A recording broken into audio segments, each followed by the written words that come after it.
2022년 9월 15일 큐티 말씀입니다. 고린도전서 9장 19절로 27절입니다. 앞서 바울은 자신에게 의미 있는 상은 복음을 위하여 자신의 권리를 다 쓰지 않는 것이라고 했습니다. 권리를 누리는 것이 상이 아니라 오히려 권리를 쓰지 않는 것을 상이라고 했죠.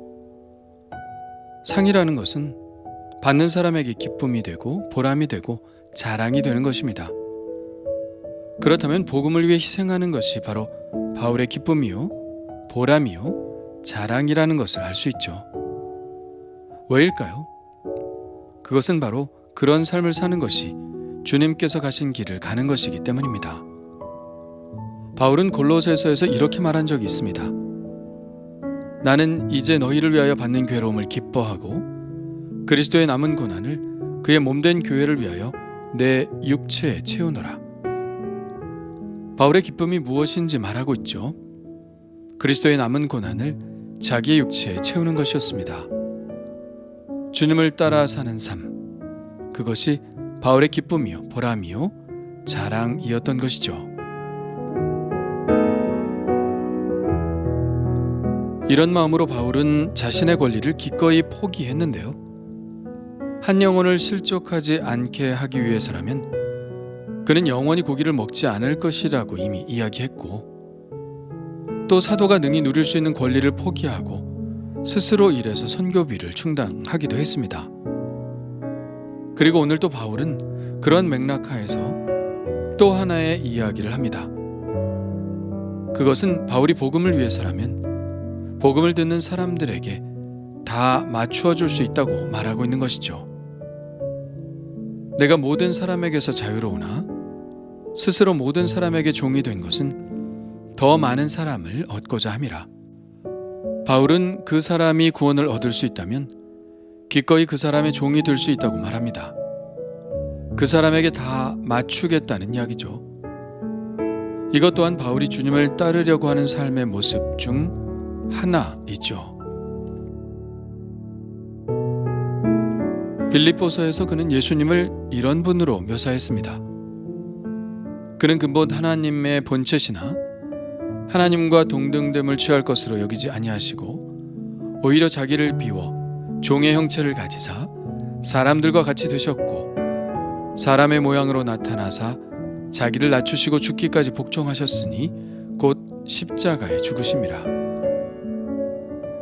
예수님은 하나님의 본체이신 자신을 비워 종의 모습으로 오셔서 사람들과 같이 되셨다는 것입니다. 신의 모습을 버리기가 쉬운 일이 아니셨을 것입니다. 창조주가 피조물과 대화하기 위해 그들을 구원하기 위해 스스로 피조물이 되신다는 것은 상상할 수도 없는 일이죠. 그러나 예수님은 우리와 맞추시기 위해 사람이 되셨습니다. 그래서 바울도 그 모습을 본받고자 하는 것이죠. 바울은 유대인처럼 될 수도 있고 율법 아래 있는 자같이 될 수도 있다고 말합니다. 바울은 반대로 율법 없는 자같이 될 수도 있고 약한 자가 될 수도 있고 그 사람이 어떤 사람이든지 그 사람이 될 수 있다고 말합니다.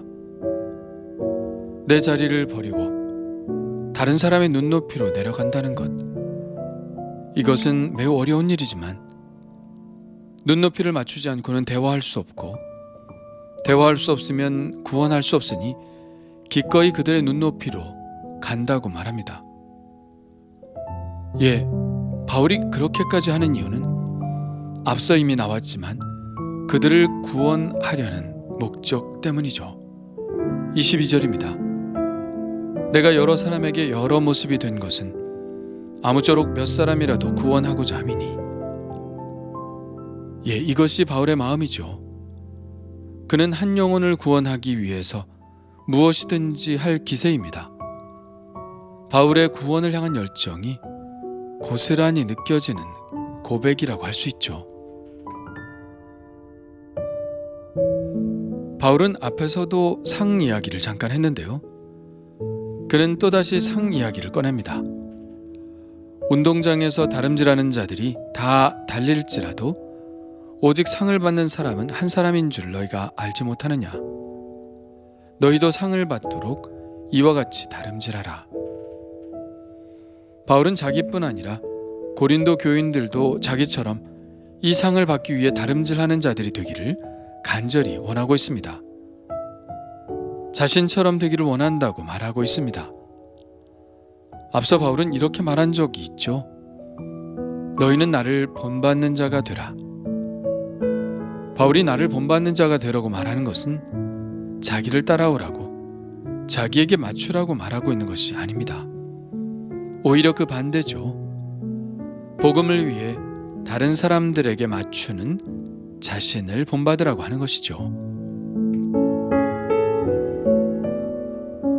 바울은 이렇게 해서 얻고자 하는 목표가 뚜렷합니다. 아무쪼록 몇 사람이라도 구원하고자 하는 것이죠. 그래서 그는 오직 그 목표를 위해서만 달려갑니다. 그 목표를 이루기 위해 바울이 강조하는 덕목이 있는데요. 그것은 바로 절제입니다. 이기기를 다투는 자마다 모든 일에 절제하나니 그들은 썩을 승리자의 관을 얻고자 하되 우리는 썩지 아니할 것을 얻고자 하노라.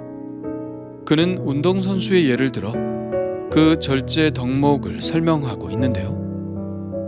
그는 당시 헬라 세계에서 펼쳐졌던 올림픽을 떠올렸음에 틀림이 없습니다.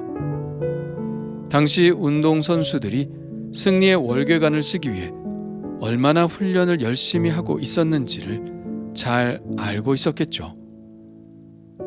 그러나 그들의 목표는 복음이 목표하는 것과는 비교가 되지 않을 만큼 하찮은 것입니다.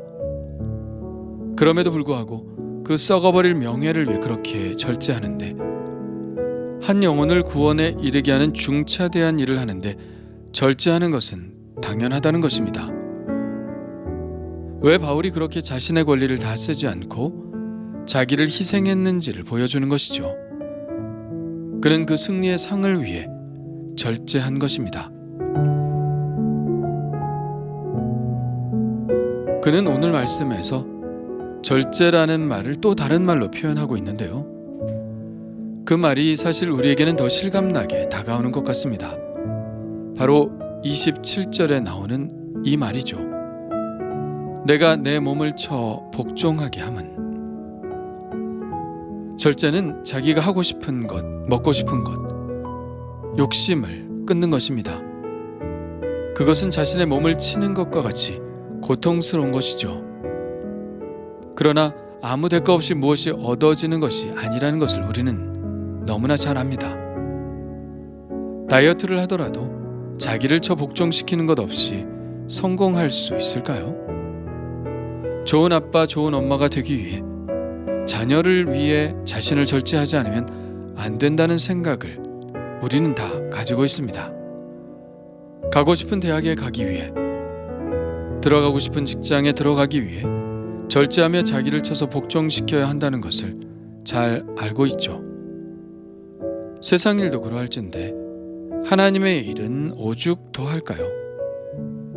세상에서 가장 중요한 일, 그리고 세상에서 가장 어려운 일이 지옥으로 향하고 있는 영혼을 돌이켜 천국으로 가게 하는 일인데, 그 목표를 가지고 있는 사람이 어떻게 절제하지 않을 수 있나요?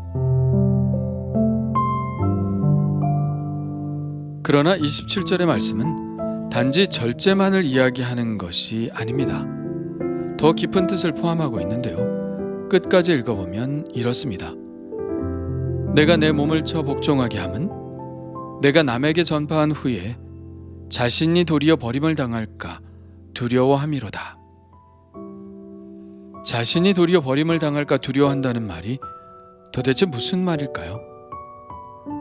이것은 바울 자신도 타락할 위험성을 늘 가지고 있다는 것을 생각한다는 의미입니다. 바울뿐 아니라 누구도 그럴 수 있다는 것이죠. 수많은 능력 있는 사역자들이 시험과 유혹 속에 넘어지는 것을 보지 않나요?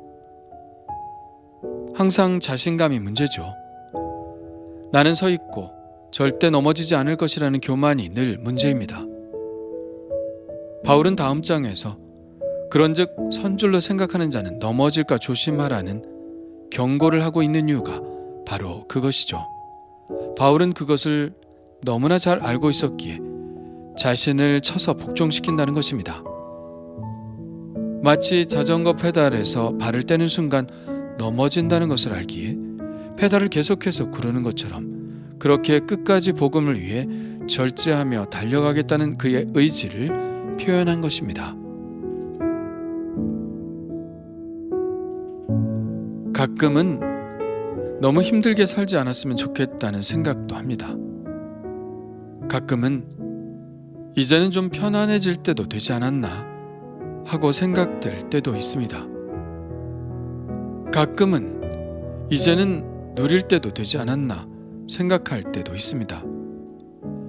그러나 결승점까지 달려가기 위해서 쉬는 경기자가 없듯이 끝까지 달려야 한다고 믿습니다. 쉬려고 하는 순간, 다 되었다고 하는 순간 유혹자가 다가오기에 쉬지 않고 달려가려고 합니다. 오늘도 절제하며 내 몸을 쳐 복종시키며 복음을 위해 달리기 원합니다.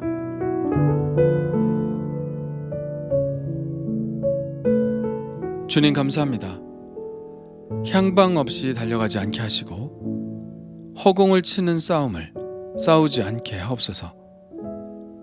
영혼 구원이라는 이 승리의 목표를 향해 그저 달리게 하옵소서. 그러기 위해 절제하게 하시고 권리를 포기하게 하시고 매일 자신을 쳐서 복종시키게 하시고 나는 매일 죽노라 라는 고백을 할 수 있게 하옵소서. 오늘도 주님과 함께 이 길을 가기를 원하오며 예수님의 이름으로 기도합니다. 아멘.